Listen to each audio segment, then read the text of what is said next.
اعوذ باللہ من الشیطان الرجیم بسم اللہ الرحمن الرحیم باب ما یقول بعد التکبیر عن انس ان النبی صلی اللہ علیہ وآلہ وسلم وابا بکر وعمر رضی اللہ عنہما كانوا يفتتحون الصلاة بالحمد لله رب العالمين.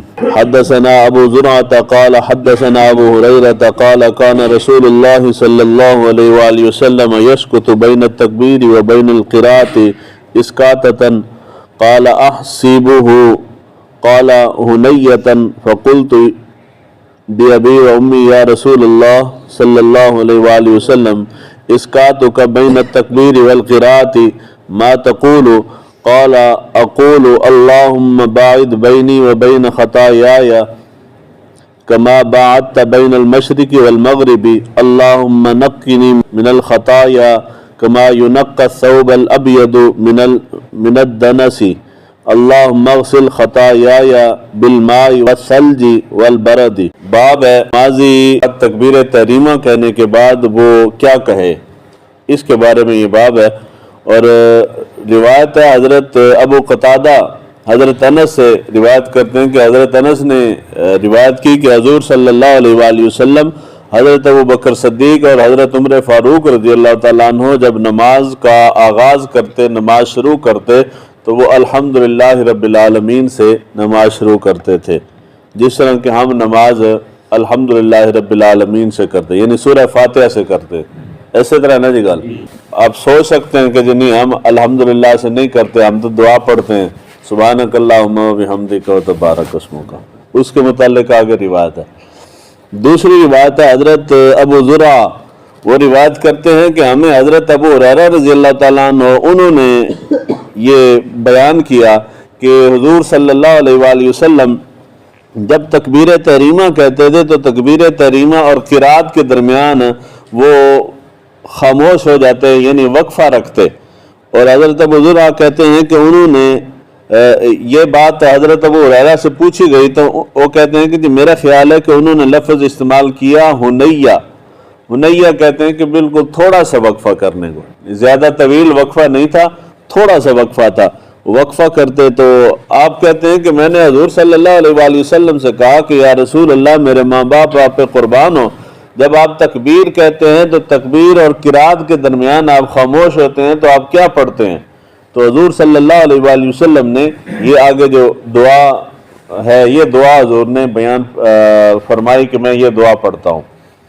یہاں پہ مسئلہ یہ آتا ہے اس زمانے میں زیادہ تر جو چیزیں گڑمڑ ہو رہی ہیں وہ یہ ہے کہ بیان کرنے والے ایک حدیث مبارکہ بیان کرتے ہیں، اس کے سیاق و سباق کو بیان نہیں کرتے اور بیان کر کے کہتے ہیں دیکھو جی امت کا یہ جو لوگ نماز پڑھ رہے ہیں ان کا طریقہ غلط ہے.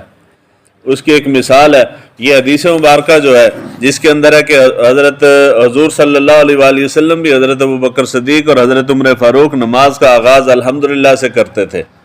یہ بات بالکل صاف ہے، واضح، بخاری شریف کی حدیث ہے.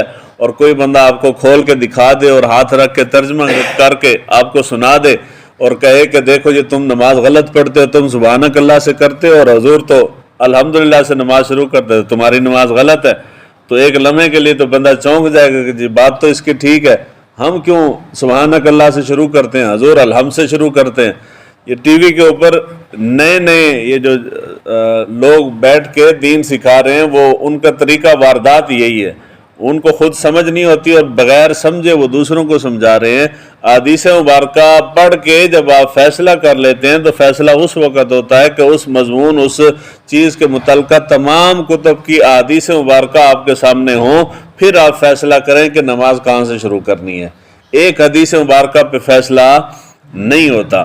اور محدثین نے ساری زندگیاں ایویں برباد نہیں کی، ایک حدیث پہ فیصلہ کرنا ہوتا تو بڑا آسان سا کام ہے جس طرح اس زمانے میں لوگ کر رہے ہیں. تو یہ بہت غلط طریقہ، غلط روش ہے. اس لیے اگر دین سیکھنا ہے تو دینداروں سے سیکھیں، یہ ٹی وی اینکروں سے نہ سیکھیں، یہی اصل فتنے کی جڑ ہے.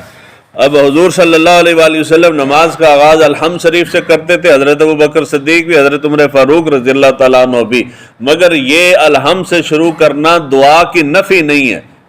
اس سے مراد یہ نہیں کہ حضور دعا نہیں مانگتے تھے۔ اب جس نے یہ صرف ایک حدیث لی وہ دعا کا منکر ہو جائے گا۔ اگر وہ اس سے متعلقہ ساری حدیث اس کے ذہن میں ہوں گی تو پھر وہ کہے گا کہ جی نماز تمہاری ٹھیک ہے، سبحانک اللہ سے ہی شروع کرنی چاہیے۔ یہ اس کا دوسری مثال ہے۔ وہ اس کے آگے دوسری حدیث مبارکہ بھی بیان کر دیتا ہے کہ حضور تکبیر تحریمہ کے بعد اور قرأت شروع کرنے سے پہلے دعا پڑھتے تھے، اور وہ دعا یہ ہے، حضور یہ دعا مانگتے تھے، تو تمہاری سبحانک اللہ دعا مانگنا درست نہیں ہے، یہ تمہاری دعا غلط ہے۔ تو بندہ پریشان ہو جائے گا کہ یار بات تو ٹھیک ہے، حضور یہ دعا مانگتے تھے، ہم کوئی اور دعا مانگتے ہیں۔ وہ کہیں گے جی جو حضور مانگتے وہ دعا مانگو۔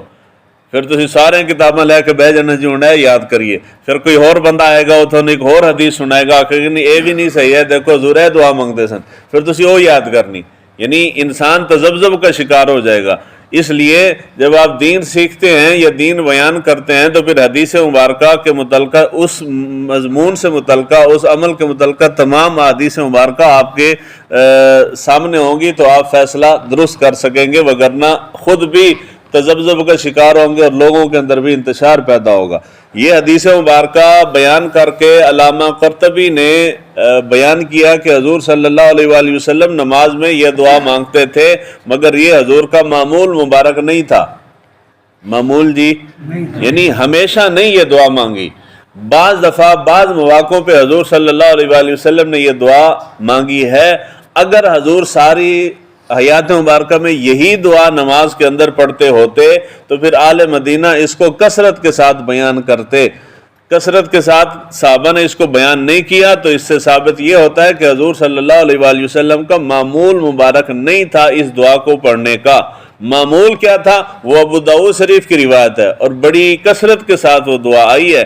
اما عائشہ صدیقہ رضی اللہ تعالیٰ عنہا آپ بیان کرتی ہیں کہ حضور صلی اللہ علیہ وآلہ وسلم جب نماز شروع کرتے تھے تو آپ دعا پڑھتے تھے قرأت سے پہلے، یعنی الحمد شریف سے پہلے اللہ تکبیر تحریمہ اور الحمد کے درمیان دعا پڑھتے تھے۔ سوال ہوا کہ جی کون سی دعا پڑھتے تھے؟ تو آپ نے یہی دعا بیان فرمائی، سبحانک اللہم وبحمدک وتبارک اسمک وتعالی جدک ولا الہ غیرک۔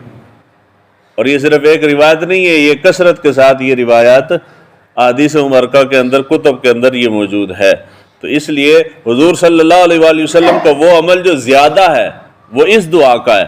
اس کے علاوہ بھی بہت ساری دعائیں منقول ہیں، مگر حضور صلی اللہ علیہ وآلہ وسلم نے بعض حالات واقعات کی وجہ سے حضور نے وہ دعائیں مانگی ہیں، لیکن کثرت کے ساتھ یا تسلسل کے ساتھ ایک دعا نہیں مانگی سوائے اس دعا کے جو ہم پڑھتے ہیں۔ یہ دعا حضور نے زیادہ کثرت کے ساتھ مانگی ہے۔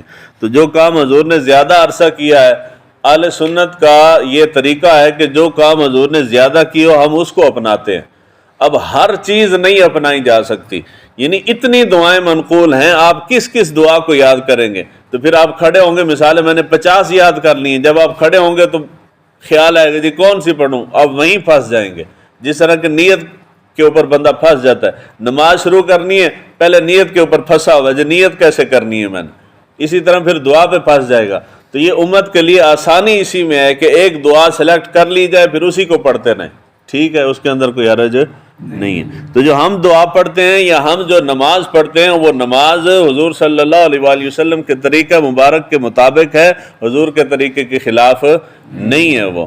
اس لیے اگر کوئی بندہ کہے کہ جی آپ کی نماز غلط ہے تو اس کا مطلب یہ ہے کہ وہ جاہل ہے، اس کو علم نہیں ہے۔ اس کے اندر ایک نام آتا ہے، یہ جب کوئی بچہ پیدا ہوتا ہے تو ہمیں ناموں کا بڑا مسئلہ آتا ہے۔ ابو زرع زال کے ساتھ، یہ تابعی تھے، حضرت انس سے یہ روایت کر رہے ہیں۔ تو یہ نام ایسا ہے کہ جو عموماً نہیں رکھا جاتا، عموماً یہ کبھی کہیں نہیں دیکھا۔ تو جب آپ نام رکھتے ہیں تو نام میں کوشش کریں صحابہ کرام رضوان اللہ اجمعین کے ناموں پہ، انبیاء کے ناموں پہ، اللہ تعالیٰ کے ناموں میں، یا تابعین یہ جو نیک لوگ ہیں ان کے ناموں کی نسبت سے نام رکھنا چاہیے۔ تو جس کی نسبت سے نام رکھتے ہیں اسی کے اوصاف اس بندے کے اندر پیدا ہوتے ہیں۔ کسی اداکار کے نام پہ رکھیں گے تو بندہ اداکار ہی بنے گا، اگر صحابہ کے نام پہ رکھیں گے تو وہی فیض ملے گا اس کو۔ تو یہ اچھا نام ہے، نیا نام ہے ابو زرع۔ اگر اللہ تعالیٰ آپ کو بیٹا دے تو آپ کوشش کریں کہ صحابہ کے ناموں پہ نام رکھیں۔ اللہ تعالیٰ ہمیں دین سیکھنے سمجھنے کی توفیق عطا فرمائے۔